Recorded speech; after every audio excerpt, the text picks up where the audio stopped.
business, and I've got one too. You can't mind your business. What's the matter with you? Welcome to the Brand Shorthand Podcast. I'm your host, Mark Vandergrift, and with me today is the queen of content marketing, Lorraine Kessler. And I was going to say quantum marketing. Queen of content. Queen of content just Well, didn't maybe we sound should as have quantum marketing. There's quantum Yeah, physics, queen of quantum. quantum marketing. I It's like it. Four-dimensional. There's a new book for you. Yeah, four-dimensional marketing, right? Yeah, I Well, do that. instead of looking forward, let me Mhm. throw you back a little bit. Do you remember, I don't know if you do, you know about the Pepsi points, right? Right. You familiar with The that? promotion, you mean, from? Well, just the Pepsi points. Yeah. There's the case Uh-huh. that they had in the late 90s and the lawsuit of Leonard v. PepsiCo Inc. Okay. I Yep. don't know if you remember that whole lawsuit. Do you recall it? No, but I remember we were going to talk about promotions. So Yeah. I had like a vague recollection of this because in my prior agency, I kind of handled all the promotional campaigns that we did for that agency Yeah. because there's some legalities and things you have to be aware of. So I do recall this one, and I did do some research since we talked about maybe promotions being a point of discussion. Oh, okay. Yep. Good. Well, do you know anything about the lawsuit itself? Yeah, and maybe if you want me to explain a little bit. So Yeah, go for it. I think the Yep. point here is that, promotions are a great way to support your brand while creating sales. But anything can go wrong, and usually or Cool. often does. So this is one where some things went wrong that I don't think were necessarily intended by PepsiCo, nor any way could be anticipated, right? I Yeah. mean, right. So I think it was around the late 90s that they Yeah. had this Drink Pepsi and Get Stuff campaign. Pretty Mhm. straightforward. Okay. And it's a pretty straightforward promotion. It's a barter program. You earn Pepsi points when you buy stuff, and you can trade that for physical items, and that's perfectly fine. But the thing they did that was extreme in this is they did a TV commercial, right, where this protagonist flies a McDonnell Douglas AV-8D Harrier 2. I don't know, some one of those vertical takeoff military style jet aircraft, I think into a school, right? Was it into a schoolyard? I think it was having recess or something. Yeah, he doesn't fly it into the school, but he No, flies no. it into the schoolyard. No. After 9/11, that's not something we want to talk about. No. So, and anybody who knows that this kind of jet is, was valued like at about 38 million at the time, somewhere near there. And in order to, to get anything near that, you would have to redeem 7 million Pepsi points, right? Which was about impossible. Yeah, it's about impossible. So what happened is this college student, I love it, John Leonard, discovered that you could buy the points directly from Pepsi at 10 cents per point, which is probably something that had to be allowed legally. I don't know. Someone else can tell me that. And so he produces a check with the help of a millionaire, Tom Hoffman. So he produces a check for $700,000 to Pepsi to buy the jet, because he said this was an offer. Yeah. This was an offer. And so it goes to court, and it has to be heard, and this is what our taxpayer dollars are going towards. And the judge, I think her name was Kimball Wood, ruled against Leonard, finding that the ad was not an offer and that no reasonable person would have believed that they could fly a fighter jet into a school zone. So Pepsi won that case. Did he get his $700,000 back? I don't think they ever cashed the check. I don't know, but I would imagine they didn't cash the check. Well, what seemed crazy almost 30 years ago, guess what? It's back. No. Yeah. Yep. Absolutely. What, with a fighter jet? Yeah. And where are they flying it? Well, just a second. This company that we're going to talk about today Yeah. And if you're watching or listening to this, you already know where we're going. Yeah. And that's liquid death. Have you Liquid heard of liquid death? liquid death? Yeah. I don't Uh-huh. know.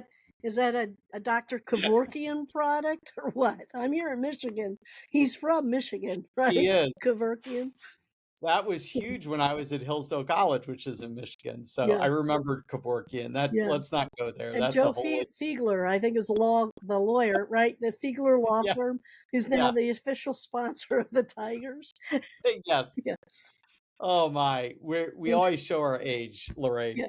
Well, let me give you a little background on liquid death. And it was funny because when I was teaching over at Grove City College, Dr. Powell brought this up, and he was showing a can. I think one of the kids was drinking it or whatever, and held it up.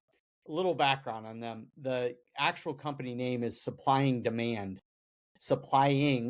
okay. Demand Inc. Okay. Okay, not Yeah. Supply and Demand, but Yeah. Supplying Demand. Supply and demand. Okay. Yeah, it was founded in 2019, 1919. Yeah. 2019 by 1990. Mike Cesario, and it began as a canned water company. Oh, So, liquid death, water, okay, that's where you were thinking it was going, right? yeah. Well, the idea behind it was that it was created for people in the modern heavy metal punk rock scene places where drinking and partying is kind of just a staple of the Yeah. subculture. Right. And really, that's since, in the 80s when we had metal bands, it was like that. So when everyone else is drinking beer or other things, these were kind of like cool cans that, didn't make it look like, oh, I'm not involved in the party. Maybe I was the designated driver, or maybe someone's, practicing sobriety or whatever it may be. So who wants to just hold this up at a party where heavy metal's going on? Yep. Liquid Death, they wanted to offer an alternative to that kind of boring water bottle. Oh my So God. they put it in a metal can, Yep. and then they named it Liquid Death.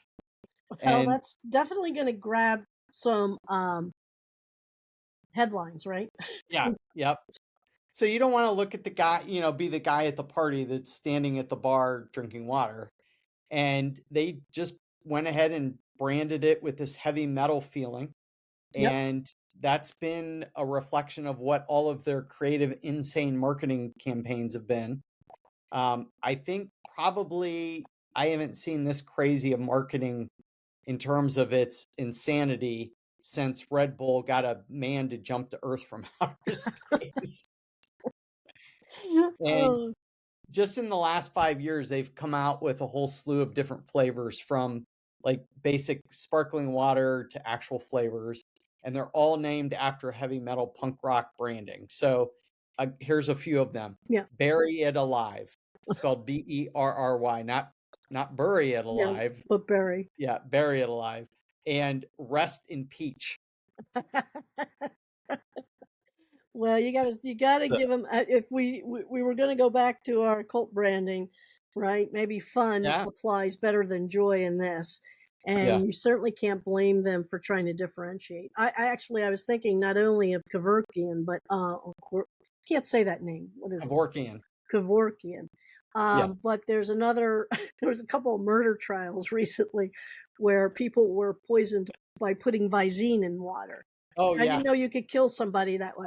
So Yeah. I hope they don't come out with that version. Yeah, really. But Well, maybe it's not our scene, yeah, but they no, have absolutely cornered the market on their own, because in March of this year, yeah. they received a valuation of $1.4 billion and reported $263 million in sales for 2023. Well, a couple of things. One, I mean, it is gimmicky, right? I Yeah. mean, come on, Yep. with a Yeah. capital G. And I would say this about gimmicks: they work until they don't. Yeah. So, I mean, there's going to be a point where it might not work any longer. And, their valuation's impressive. But, I really have two things I would say about it. Okay. Because it's so gimmicky and even fun, I would cash in quickly. Like, this is sometimes when you want to make your pot of gold and get out, Yeah. or they're going to have a long range plan for sustaining this hotness, which I think is very hard, if not in an unresolvable paradox, right? Because, I Mhm. mean, no one's hot forever. Hot is a temporary thing, and that's kind of what makes hotness hot. Yeah. So, um, so I think this is one, if I were the owners of supplying and demand, I would say, when is enough enough? Like, pigs get fat, hogs get slaughtered, and beg out at the right time and cash Right. in. Uh, but again, we're just a bunch of talking heads here, so time will tell whether I'm dead wrong or dead right Yeah. about liquid death. Well, I mentioned the fighter jet, right? Yeah, yeah. So in Liquid Death's most recent campaign, they are promising to give away a free L-39 Aerojet. Wow. And the commercial they made for it, which will show on screen, takes direct jabs at the Pepsi case. You might remember a kid back in the 90s who thought he won a jet from a giant soda company, but then the soda company said it was all a joke. So he took them to court and he lost. Oh my God. So the way they're doing this is you buy Liquid Death at any brick and mortar store and text a picture of a receipt to their number.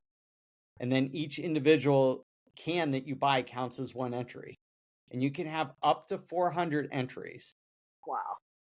So the Wow. fact that they're giving away an actual fighter jet, it's insane, right? Yeah. But it falls right in line with their position of water for partiers. Yeah. Oh my God. So what do you think about this extreme prize?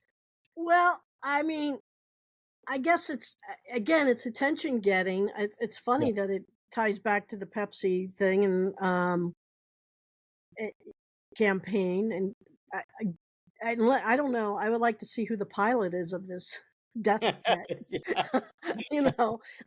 That's another one of my obsessions is studying plane crashes. So winning a plane comes with some interesting thoughts. Yeah. Um, I don't know. I mean, I guess that it, it I'll say this about it. Okay.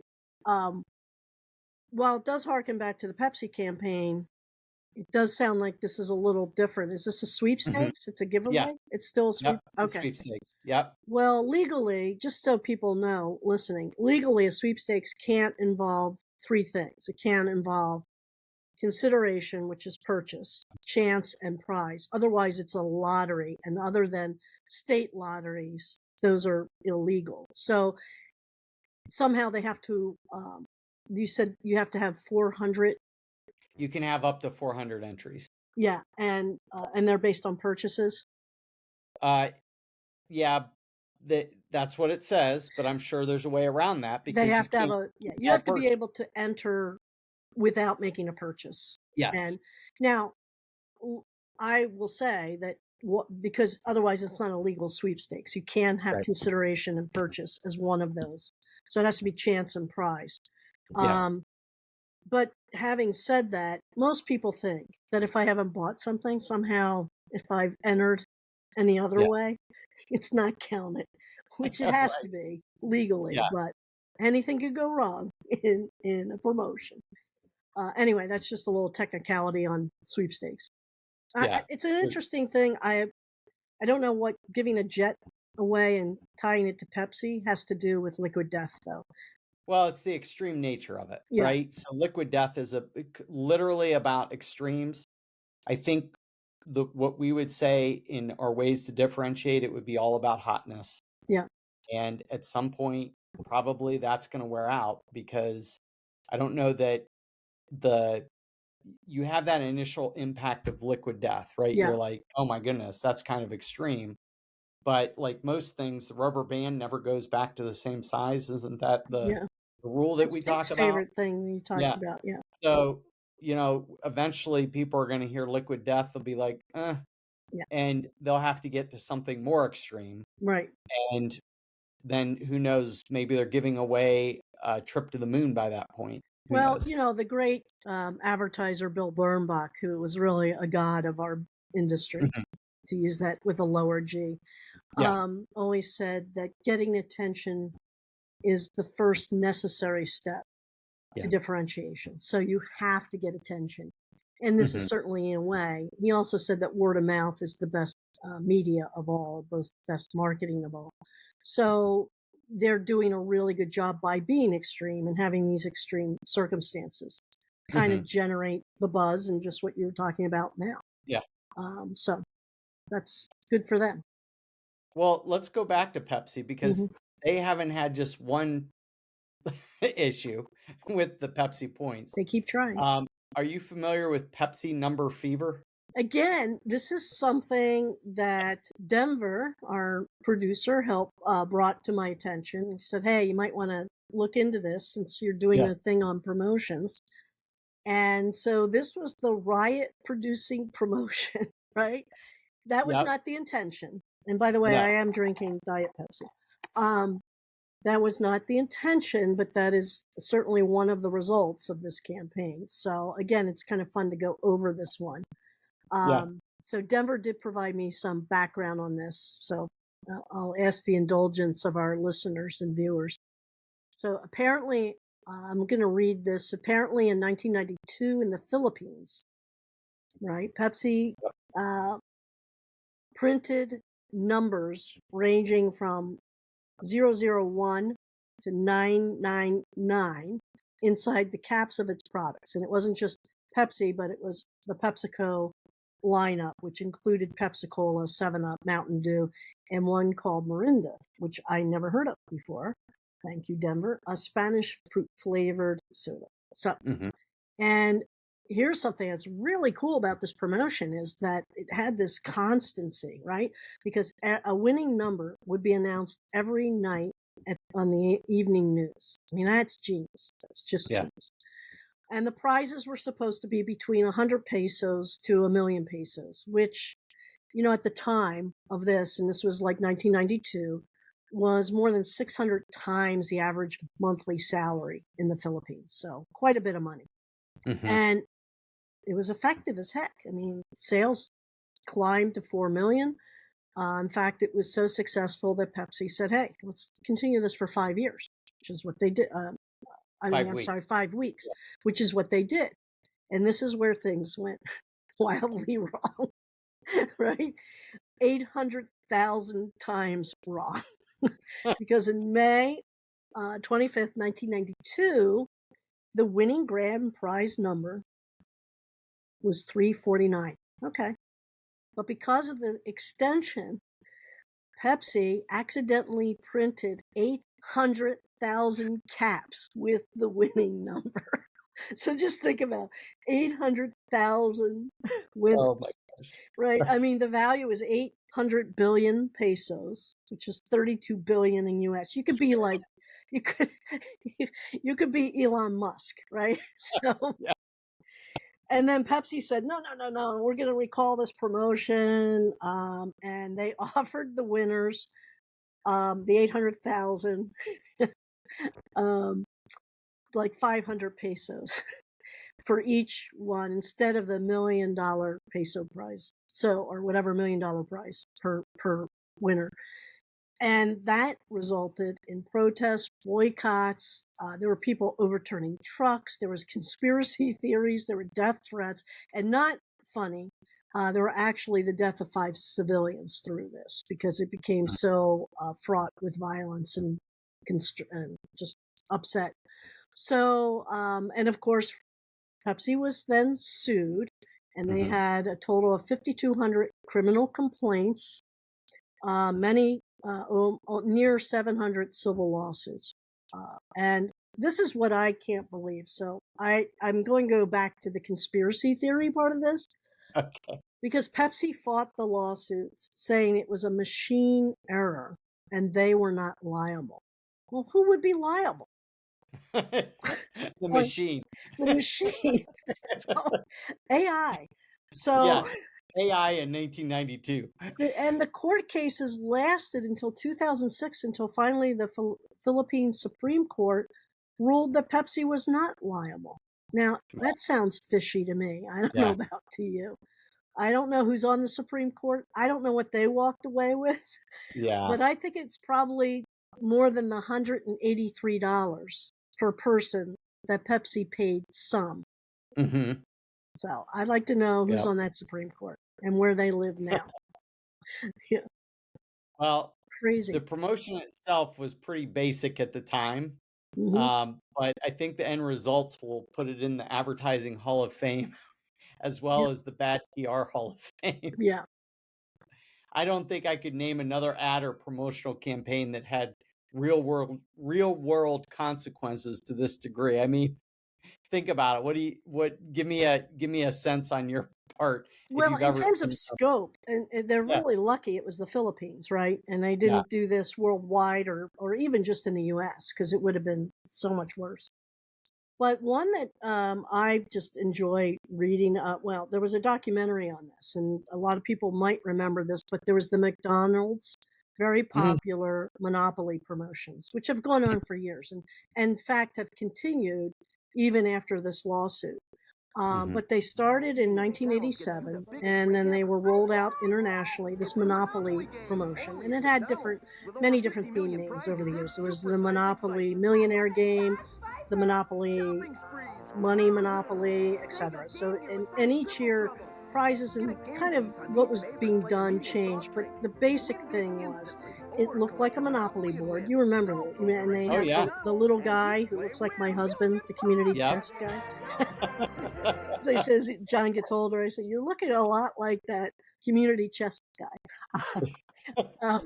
But you had the tokens and you could get them out of the newspaper, Yeah, or you could go when you bought food at McDonald's, you could get these tokens and they could be redeemed for either free food like French fries and kind of low level couple chicken nuggets or something, or they could go for goods. It could be cars, it could be gold, diamonds. And then in the early years, a grand prize of $1 million was awarded to one person who acquired the tokens to Park Place and Boardwalk. Like you had to get right. those tokens. So, it was kind of cool and a lot of great tie-in. But between 1989 and 2001, there was $24 million worth of fraud, which the FBI had to finally be brought in on to explore. And if anybody wants to watch the documentary, which is, I think it's 5 episodes, it's amazingly entertaining, with the FBI agents talking about this case and some of the real the people involved in it. It's called McMillions, so tune in for that. So what happened is McDonald's, in putting this together, the laws generally forbid a company from administering its own contests. So to ensure all prizes are given away, actually given away, promotions are handled by an impartial third-party company, and this company was Simon Worldwide. And so that's who they had handle this. Well, it turns out that the guy who was in head of security for Simon Worldwide, who was supposed to go around with the suitcases with the winning tickets, was a guy named Jerome Jerry Jacobson, who was known as Uncle Jerry. Oh jeez. And he was a former cop. That's my first tip. Yeah, he was a former cop, and he stole the most valuable game pieces because it was revealed to him which ones were the winners, which he should not have known. And at first, he gave them to friends and families, but then he ran in. This is unbelievable. This is why you can't make this up.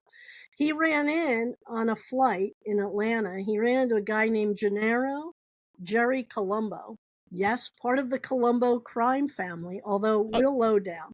And chance meeting in the Atlanta airport, and he recruited Colombo to buy the tickets, right, and to act and to exchange and actually have other people. He recruited other people to cash in the prizes, and they would get a certain amount off the top.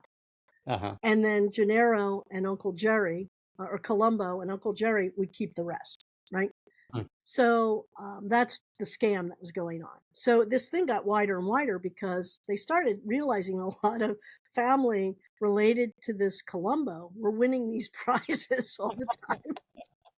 And so that's kind of what happened. And so anyway, 24 million later, It ended up 53 people were indicted, not only Uncle Jerry and Columbo and some of the family, and almost all of them pled guilty. Now, if you haven't heard of this particular scam or promotion that went wrong, it's because the day the trial began for these people was September 10th, Oh, 2001. yeah, that's right. And the next day was 9/11.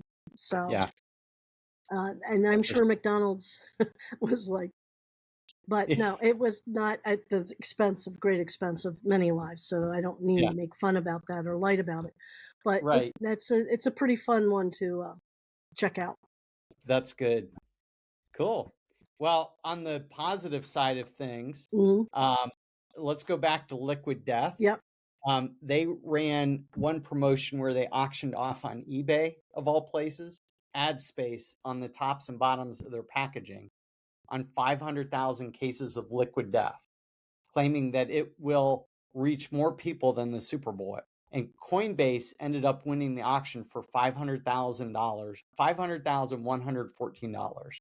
Well, okay. Isn't that cool? Yeah. Remember Coinbase? Yeah. We talked about they Yeah. were the ones with QR code in the Super Bowl. Yep. Right. It's kind of ironic that they said this would reach more people than the Super Bowl. Yeah. So that was their, I guess, coming back to relevance for a little bit of time. And over time, Liquid Death has partnered with anyone you can think of when it comes to the crazy extreme side of things. Ozzy Osbourne in a campaign for their powdered electrolyte mix called Death Dust. Take it from me, don't snort that stuff. Oh, this death, man. Yeah. I'll let you guess who this was. This person collaborated with Liquid Death to make 100 skateboards infused with his blood. Tony Hawk. Oh, don't know. Don't. Oh, you don't know? Okay. No, Tony Hawk's like the all-time skateboarder. Okay. Okay.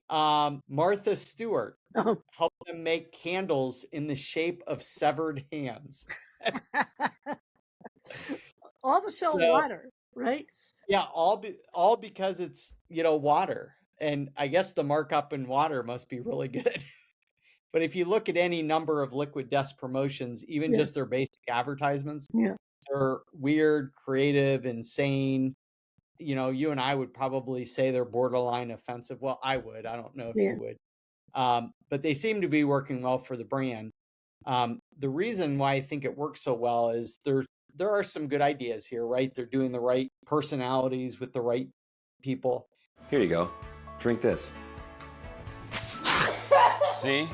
Who would give that to a child? And it falls in line with their position, which is kind of water for cool people. Yeah. Or water for metal fans, or water for punk rockers and I don't know, but it's also a contrasting that, water is a living part of life, right? Yeah, that's true. It's like, okay, talk about nonconformist, Yeah. Yeah. Well, we could go on with all that they've done. I think they've done a really, really good job with it. Again, $1.4 billion valuation for a water company. Yeah. They're doing something right. So. Yeah, but I don't put too much stock in valuations, right? Because big investors can make big, big mistakes. Yeah. I mean, we've just had examples of WeWork, that unicorn that went to $47 billion. And he tried to make WeWork so amazingly different. It's just an office rental space. Okay. Yeah. Right. And then Theranos, remember the healthcare company that raised $700 million in investment capital and was valued at $10 billion. And, Elizabeth Holmes and her technology were found to be frauds. So she's now serving 11 years in prison. So, I mean, I think they're rising in a feverish pace. Good for them. They're having a lot of fun with the branding and people are responding. And I don't wish them anything but continued success. But I think as I said, they have two courses. They're either going to have to cash out at the right time, like be smart about it, and or find some way to sustain this long term, because it just seems like it's almost too hot and too manufactured to just keep going on its own energy. But I do know there's two things you can learn from this example, then we could pass on to our viewers and listeners. One is pouring it on, making hay while the sun shines with a differentiated idea, and bleed it, like bleed it to death, right? And pun intended. And then 2, making it fun and interesting. Certainly Yeah. media grabbing, because dull advertising is death too. A pun intended. Intended. Well, if they are on the hotness side of differentiating, Mhm. then, I don't think it's going to be hard to top a fighter jet. Yeah. So, the question of hot is you're clear up here. How fast do you go? Unless like they want that? to sponsor Trident 2, the submarine.